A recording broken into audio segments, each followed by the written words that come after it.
ഇത് കഴിഞ്ഞ ഹർത്താലിനടുത്ത വീഡിയോ കേട്ടോ. അപ്പോൾ എല്ലാവരും വീട്ടിലുണ്ടല്ലോ. അപ്പോൾ ഞാൻ അച്ഛനും അമ്മയും കൂടി ഇവിടെ നമ്മുടെ റോഡ് സൈഡിൽ ഇങ്ങനെ ഞാവലിങ്ങനെ നട്ടു വെച്ചിട്ടുണ്ട്. അപ്പോൾ നമുക്കിങ്ങനെ പറിച്ച് കഴിക്കാമല്ലോ എന്ന് ഓർത്ത് ഇങ്ങനെ പോയിട്ടോ. അപ്പം എല്ലാം മുകളിലാണ്, താഴെയുള്ളവരെല്ലാം പറിച്ചുകൊണ്ടൊക്കെ പോയിട്ടോ. അപ്പം അതിലേക്ക് കയറി പറിക്കാനുണ്ടെങ്കിൽ നമുക്ക് നല്ല ഫ്രഷ് ആയിട്ട് കിട്ടും. അല്ലെങ്കിൽ നമ്മളിങ്ങനെ തോട്ടിയിട്ട് വലിക്കുമ്പോഴത്തേനും അത് മണ്ണ് ചടിക്കാൻ പെട്ടെന്ന് മണ്ണ് പറ്റും കേട്ടോ. അപ്പോൾ പക്ഷെ നമ്മൾ ഇങ്ങനെ ഷാളൊക്കെ വെച്ചിട്ട് സെറ്റാക്കി 2-3 പറിച്ച് നമുക്ക് 2-3 നല്ല ഫ്രഷ് ആയിട്ട് കിട്ടി.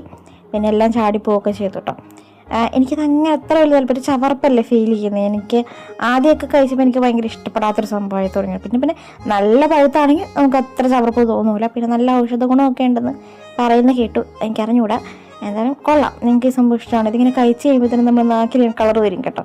ഏതോ ഒരു പാട്ടിൻ്റെ സിനിമയ്ക്കകത്ത് പാട്ട് ഇതിനകത്തില്ലേ അതുപോലെ. അപ്പോൾ ഇത്ര ഐറ്റം നമുക്ക് കിട്ടിയിട്ടുണ്ട്. ഇത്ര കിട്ടുള്ളൂ, കുറച്ച് പച്ച കേട്ടോ.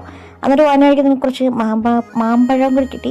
നാട്ടുമാങ്ങ കേട്ടോ. എനിക്ക് ഈ മാമ്പഴം ഭയങ്കര ഇഷ്ടമാണ്. ഇങ്ങനെ പൂളി തിന്നുന്ന മാമ്പഴത്തേക്കാൾ ഇഷ്ടം ഇങ്ങനെ ചപ്പി കഴിക്കുന്ന മാങ്ങ കേട്ടോ. അപ്പോൾ ഇന്നത്തെ വീഡിയോ ഇത്രയുള്ളൂ. മറ്റൊരു വീഡിയോ ആയിട്ട് കാണാം. ബൈ.